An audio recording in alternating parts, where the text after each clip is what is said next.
Hello everyone, Pantoufleee here today for a new video in which we are going to try to correct your mistakes that you did during your replays. Of course, I'm not saying I'm a god of the game and that I know everything, but I have a pretty good experience in the game, as you can see by my stats. So I think I could try to share my experience through your replay to teach you kind of to play correctly your tanks and try to correct you on some stuffs you could do wrong in battle, just so you can improve your stats and have a better game experience. So let's not lose too much time and jump directly into it, because today we're going to check two replays, one that will teach you that you need to learn the map and the second one that will teach you how to use the abilities of your tank correctly. Let's go.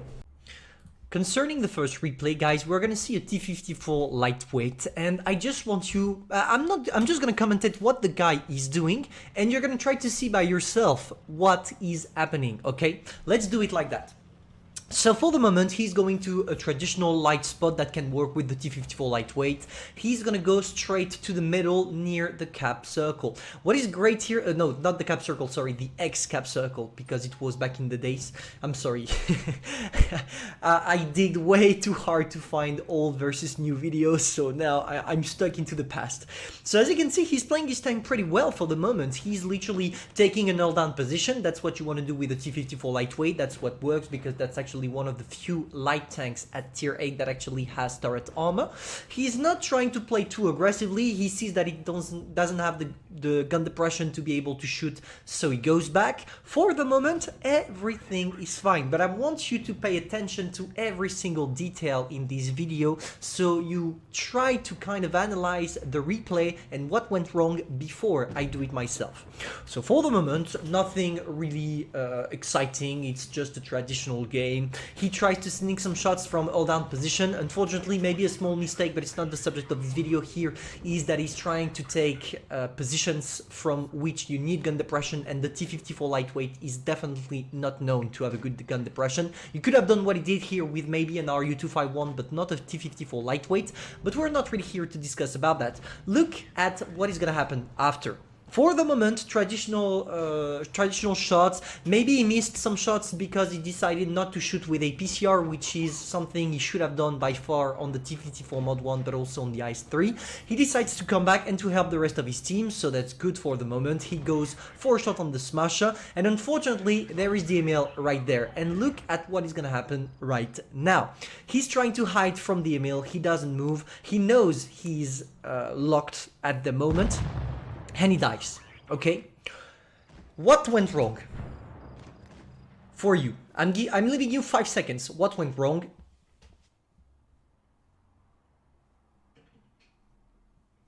Let's see together what went wrong, because I know exactly what was the problem here. Alright guys, let's take a closer look at the map, because that's what is the most important thing here. I'm not gonna watch too much the camera straight, because I need to be focused on the map, and my map is displayed on my right screen, so for you it's gonna be the left, I don't know, but you get the spirit. And so I'm gonna try to focus here, and I'm gonna point out with my finger like that what is important in the map and what you should be careful about. So let's not lose too much time and jump directly into it. The first thing to notice here is that all his forces are coming with him. Of course, there is one guy alone here. Never do that. That's really bad. But the main forces are focused with him. The first thing to do in the first 20-30 seconds of the battle is to count and memorize where the enemies are. For example, here we have one guy here, 3 guys here, so we can expect the main forces to be there, and maybe 1 or 2 tanks to be with this guy. So let's wait and see how much of them are spotted. For the moment, 5 of them have been spotted, so he has the information of 5 of those guys. The 6th one is here, so we have 6, and finally the last one had been spotted right there. Now he has the informations of pretty much every single enemy tanks. That's the first thing you need to do when you start a game. Always try to focus on where the guys are, and every 30 seconds try to check the map. Let me explain to you why. As you can see, and you saw it in the replay, he's too busy dealing with those guys here, but that's not a light job. He's facing tanks that are good at brawling, which is not the case of the T-54 lightweight. And on the other side right there, you see that 2 sneaky boys are circling around. And as he didn't check his map, he didn't see the SOS sent by the tank destroyer, which will allow this tank that I want to remind you, it's a Smasher, to completely destroy the tank destroyer. And he could have prevented that by going away from here and just coming around here and try to help the tank destroyer. He didn't do that, of course, and at least there is one guy that came to help against the Smasher, but it's too late, because the Smasher is gonna kill both the tank destroyer but also the medium tank, because the Smasher is one broken tank, and you really need to focus on the broken tanks when you are playing in this game. And unfortunately, as he saw the Smasher too late, it allowed the Smasher to kill the tank destroyer, which was preventing the Emil 1 from pushing. Emil 1 that is gonna completely wreck our friend, that got completely wrecked as well by those guys here that didn't have not to push anymore, because the tank destroyer was actually preventing them from pushing. So if we sum up, let's sum up real quick what I mean here. If our T-54 lightweight checked his map sooner and saw the Smasher and the light tank go around here, he would have been able to come back with the help of the tank destroyer. With their efforts combined, he would have been able to save the tank destroyer and therefore kill the Smasher, which would have been a great thing to do, simply because doing that, the tank destroyer would have been able to come back to try to face those guys that were actually trying to get around there, and therefore saving the T-54 lightweight. That's why having a knowledge of maps and how it works is extremely important. I just hope I made myself clear here on that first one, because that's the most complicated thing in World of Tanks Blitz, to be able to anticipate what is about to happen. That's the first replay. I hope I made myself clear. If that's not the case, don't worry, I'm going to improve a lot by doing it over and over again. And now let's go for the second replay, in which we're going to try to analyze how important the abilities of your tanks are. The second part of the video is gonna focus on knowing the abilities of your tank. Let me give you a quick example through that replay. Let's talk about the Karen Action 10, which is the tank we are gonna watch at. This tank has three main abilities. The first one is an amazing turret armor, which will allow you to hull down quite easily.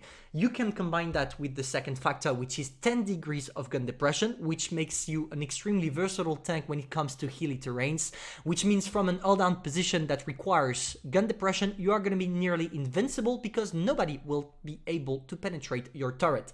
And finally, the last thing about the Karen Action 10 is that it has 4.5 seconds of reload, which makes it quite easy for this tank to either perma-track your opponent or even frighten them simply over the fact that you have one of the best DPMs at tier 8 for a heavy tank. So if you manage to take your tank into an hull down position, even if you're facing 1, 2 or 3 players, as long as you have enough HPs to afraid them and you can pop adrenaline, you can be sure that they will not push you, except if they are forced to, but it's not gonna happen a lot of times. So let's see what happens when someone knows the abilities of his tank, but he's a little bit too greedy. So we are watching at the Karen Action 10 right now. He's pushing through in order to prevent the Progetto 46 and the T29 to be able to circle him, and he does the right thing, because from here he has the advantage of the terrain. They can see only his turret, and he has enough 10 degrees of gun depression to be able to sneak a lot of shells and shots on them. And as he has an amazing DPM and still 1.2k health points, they're all not pushing, they are afraid of him. But unfortunately, too greedy, he goes around and he took nearly 1k damage on this one. Whereas if he stayed in hull down and just waited for them to actually push, he would have been able to get a lot more HPs and therefore frighten them. And that's because he lost all his HPs that the T29 decided to push. Luckily for him, he missed, and now he's focusing on the Progetto. You're gonna see he managed to kill the Progetto. He's trying to bounce the T29 one more time. He's lucky. He should have died, at least. When the T29 first pushed, he should have died. And now he's trying to get back on tracks after his mistake by getting in an hull down position. That's great. That's what you need to be. Staying in hull down is what makes you win, especially when you're against a tier 7 that literally doesn't have enough penetration to penetrate you in the turret when you have a Karen Action 10. Unfortunately, he did the same mistake again, too greedy for damage. He comes around the corner, exposing his hull, and he got killed like this. It's really important.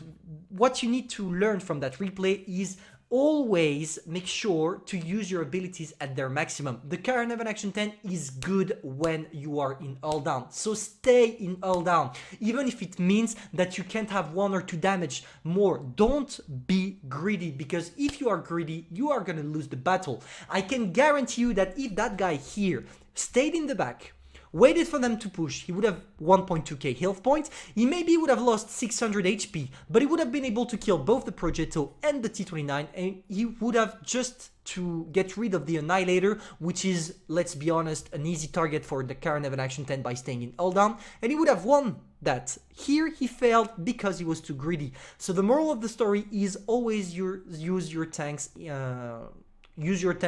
correctly, so be aware of its abilities and don't be too greedy. If you like this format of video, feel free to tell me, because I actually enjoy doing them and it doesn't take me too much time. I'm going to try to do that once a week, maybe taking 1 or 2 replays to teach you 1 or 2 things you need to know for you to improve. I hope you enjoyed. If that's the case, feel free to subscribe, like and share, and I'm going to see you soon for a new video or a new stream. See ya, guys.